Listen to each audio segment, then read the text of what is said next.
这是一部被众多影迷忽视的精品惊悚电影，曾获得过中国长春电影节金鹿奖最佳外语故事片奖，其精彩程度可以与任何一部荒野求生类影片媲美，即便是跟提名12项奥斯卡奖的同类型作品《荒野猎人》相比，也丝毫不逊色。本期节目，天成就给大家带来这部由安东尼·霍普金斯主演的冷门惊悚片《势不两立》。故事的主人公拔叔是一名家财万贯的超级富豪，除了拥有巨额财富外，拔叔还娶了一位当模特的妻子艾拉。艾拉年轻貌美，身材惹火，跟拔叔也算是取长补短，珠联璧合。这天，拔叔陪同着娇妻乘坐私人飞机来到阿拉斯加原始森林拍摄野性写真。同行的除了拔叔和艾拉夫妇外，还有艾拉的专用摄影团队，领队是一位名叫豹哥的摄影师。一行人落脚的地方是一家位于森林边缘的民宿。当天晚上，原本已经吃过晚餐的艾拉又突然想吃点熏肉三明治当做宵夜，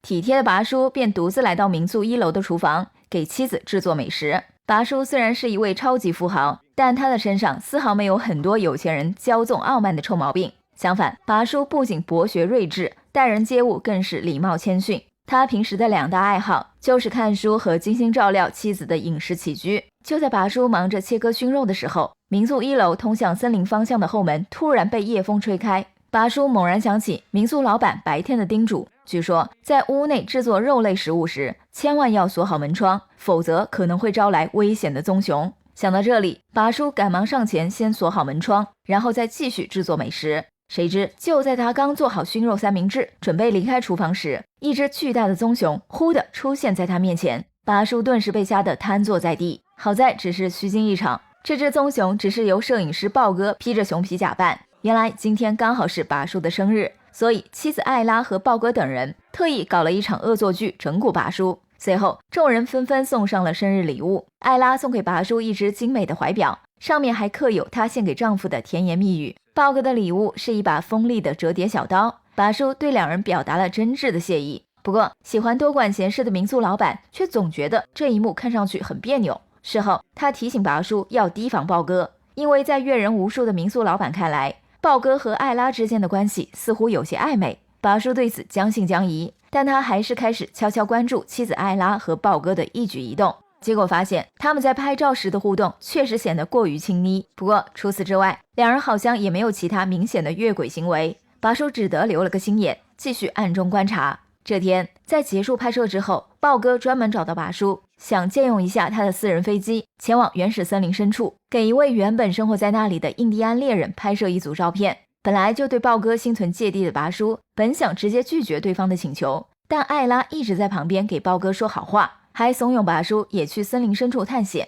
拔叔经不起娇妻的软磨硬泡，最终答应陪同豹哥一起前往目的地。同行的一共有4个人，除拔叔、豹哥以及飞行员外，还有一位名叫阿莫的黑人小哥，是豹哥的摄影助理。飞机行至中途，豹哥跟拔叔聊了几句心里话，他表示自己非常羡慕拔叔的生活，对方不仅拥有花不完的财富，还有一位性感迷人的娇妻陪伴，简直是羡煞旁人。拔叔敏锐地捕捉到了豹哥语气中的羡慕和嫉妒，甚至还透着几分杀意。于是他半开玩笑地问了豹哥一个问题：你打算什么时候杀死我，然后取代我的位置呢？豹哥一听这话，脸色陡然巨变，像是被拔叔戳中了隐秘心事。就在机舱内的谈话氛围陷入尴尬之际，飞机突然撞上了飞行的鸟群，随即失控坠入下方的湖泊。运气不佳的飞行员当场丧命，好在拔叔、豹哥和阿莫都没有受伤。拔叔和豹哥急忙打开舱门准备逃离，这时2人发现阿莫被安全带卡在座位上不能脱身，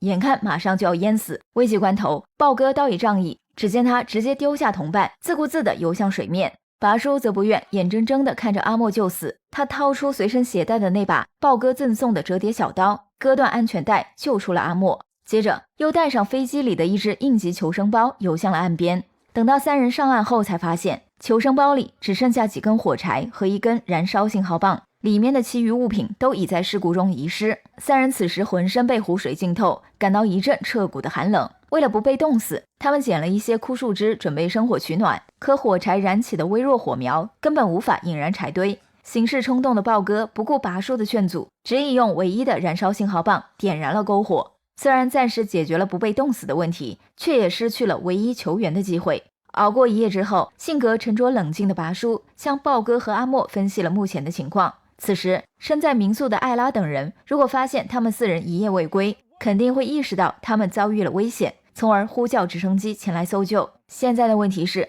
这里人烟罕至，到处都是树木丛林，唯一的燃烧信号棒又在昨晚点火时用掉，而且森林里昼夜温差极大，也没有任何食物储备，恐怕他们3人根本不可能活着等来搜救直升机。不过按照此前飞行的距离推算，这里离印第安猎人居住的小屋大概只有几十公里，尽管森林里杂草树木丛生，走到小屋估计需要10几个小时，但目前3人的最佳自救方案仍然是徒步前往猎人小屋。为了能辨识方向，拔叔利用书本上学来的常识，将随身携带的一枚别针摩擦生磁，做成一个简易的指南针。有了大致的方向，3人很快上路前行。然而他们还没走出多远，就被一只体型壮硕的大棕熊拦住了去路。熊老弟用一种饥饿难耐的眼神死死盯着拔叔等3人，显然是将他们当成了送上门的外卖。3人顿时吓得落荒而逃，结果还没跑出多远，又被一条湍急的河流挡住去路。危急关头，拔叔再次急中生智，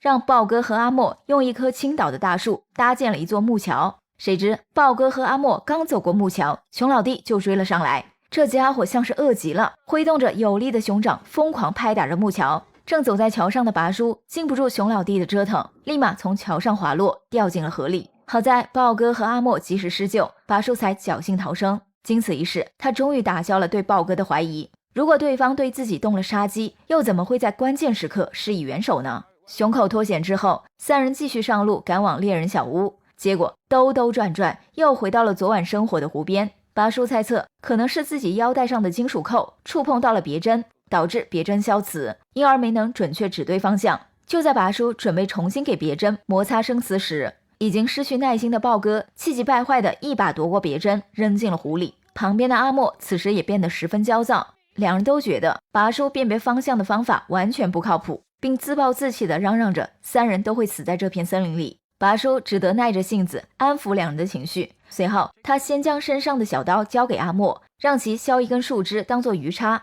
用来叉鱼当食物。接着又转头向豹哥承诺，自己一定会尽力将他和阿莫带出森林。没想到拔叔话音刚落，就听到不远处的阿莫发出一声惨叫，原来这货在削树枝时不小心划破了自己的大腿。拔叔赶忙用衣服给阿莫包扎住伤口，然后撕下阿莫染血的裤腿，让豹哥将其埋进土里，以免大棕熊闻着血腥味追踪而至。但豹哥完全没将拔叔的话放在心上，他顺口答应后，由于嫌麻烦，就随手将裤腿扔到附近的一根树杈上。不久，夜晚再次降临，大棕熊果然循着血腥味来到了这里。行动不便的阿莫很快成了熊老弟的口粮。幸好熊老弟性格单纯，饱餐一顿后就没有再对拔叔和豹哥下嘴。第二天天亮时，森林中的气温骤降，天空还飘起了雪花。拔叔和豹哥都冻得瑟瑟发抖，但拔叔仍未放弃求生的希望。他用木棍和藤条编织了一个陷阱，成功捕获了一只小松鼠。两人勉强用其填饱了肚子。这时头顶传来直升机的声响，拔叔和豹哥欣喜若狂地跑到开阔地带，对着直升机大声呼救，想要引起搜救人员的注意。可惜直升机上的人并没有发现他们，两人只能绝望地看着直升机渐飞渐远。此时的拔叔也不免有些心灰意冷，因为他非常清楚救援人员通常不会重复搜寻同一片区域，换句话说，两人已经不可能再等来救援。现在唯一的希望就是那栋位于森林深处的印第安猎人小屋了。幸运的是，拔叔昨天夜里已通过北极星定位了小屋的方向，所以不太可能再次迷路。随后两人强打精神，继续朝着猎人小屋的方向迈进。不知走了多久，天色又一次暗了下来，两人再次感到饥饿难忍。拔叔让豹哥找一个背风的地方，用火柴点燃了一堆篝火，他自己则利用妻子赠送的怀表链制作了一只简易的鱼钩，来到河边钓鱼。结果鱼儿没有上钩，大棕熊又循着两人的踪迹追到了河边。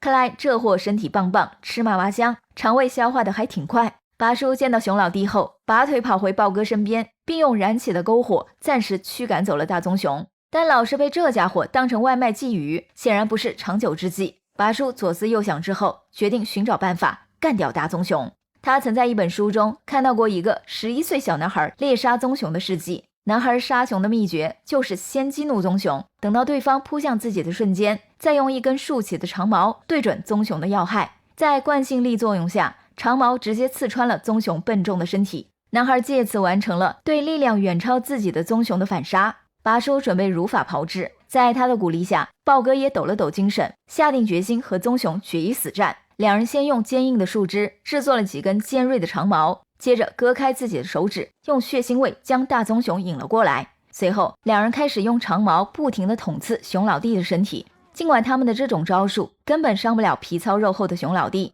但却将熊老弟捅得十分烦躁。熊老弟在盛怒之下扬起硕大的熊掌，先是一掌拍飞了豹哥，然后转身扑向了拔叔。拔叔瞅准时机，将长矛牢牢卡在石缝之中，等到熊老弟飞身一跃，意图扑倒他时，竖起的长矛不偏不倚，精准地刺穿了熊老弟的要害。熊老弟倒地抽搐了几下，便彻底没了动静。杀死大棕熊后，拔叔和豹哥终于长长松了一口气。等稍事休息恢复体力后，两人切开熊肉烤熟，饱餐了一顿。随后又剥下厚实的熊皮，制作了2件真皮大衣。有了御寒的衣物和足以充饥的食物，接下来的路程就变得格外轻松。两人很快抵达了印第安猎人的小屋，可猎人此时并不在家，不知是出去狩猎还是进城采购。得不到猎人的帮助，拔叔和豹哥还是无法离开这片森林。好在两人很快发现小屋是临河而建，河边还停泊着一只小船。从猎人家里的地图可以看出，只要乘坐小船顺流而下，就能走出这片树林。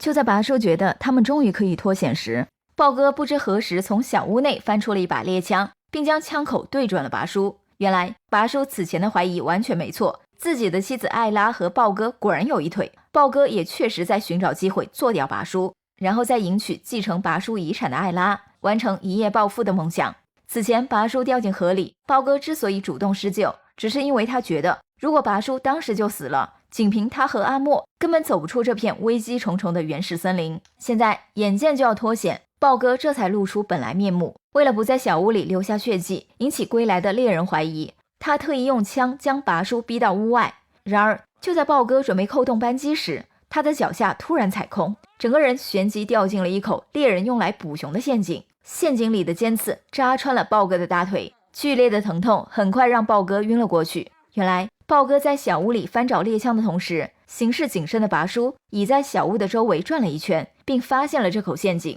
刚才豹哥意图杀人时，拔叔于是将计就计，将豹哥引到了陷阱边上，最终致使对方掉了下去。尽管豹哥已经受伤晕厥，但拔叔并没有趁机痛下杀手。他曾经承诺要带着对方离开这片森林，如今也不想就此食言。况且他也不允许让自己沦为一个杀人凶手。最后拔叔将豹哥从陷阱里拖了出来，并为其包扎了伤口，然后又将他背上小船，带着他一起乘船顺流而下。半路上豹哥从昏迷中醒来，嘟囔着自己很冷，看来这货是因为伤口发炎发起了高烧。拔叔只好将船停靠在岸边，然后给豹哥点火取暖。看着眼前这个睿智、平静又仁慈的男人，豹哥感到羞愧难当。他向拔叔表达了真诚的歉意，并表示自己意图杀死对方一事，艾拉毫不知情，希望拔叔不要迁怒于自己的妻子。就在豹哥向拔叔忏悔的同时，两人的头顶上再次传来救援直升机的声音。拔叔急忙找来一些潮湿的树枝盖在火堆上，熄灭的火堆随即升起滚滚浓烟。救援人员因此发现了河岸边的两人。然而等到飞机降落时，豹哥已经因为失血过多停止了呼吸。故事的最后，拔叔作为唯一的幸存者回到了此前租住的民宿。此时的民宿里聚集着一大群记者，记者们都想采访一下眼前这位超级富豪最近几天的冒险经历，但拔叔只是越过众人，径直来到妻子艾拉身边，将一块手表交给了对方。这块表是豹哥的遗物，也是艾拉送给豹哥的定情信物。手表的背面刻有艾拉献给豹哥的情话。面对不忠的妻子，拔叔一时间心绪难平，但终究什么也没说。当围观的记者们询问拔叔其他人是怎么死的时，拔叔沉痛地回答了一句：他们都是为了救我而死。就这样，他将体面留给了每一名死者，包括那个意图杀死他的情敌。除了《沉默的羔羊》系列之外，安东尼·霍普金斯还演过不少质量上佳的其他惊悚类电影，比如《惊情400年》、《本能反应》、《人性污点》、《破绽》等，当然也包括这部相对冷门的《势不两立》。影片看上去只是一部荒野求生的冒险片，但其中的内涵却相当丰富，涉及了信念、勇敢、智慧、爱情、背叛以及善与恶、罪与罚等诸多要素。总的来说，是一部故事简洁有力、主题非常深远的电影作品。好啦，今天就到这里吧。喜欢悬疑推理探案影视剧的小伙伴，别忘了点赞加关注，下期见。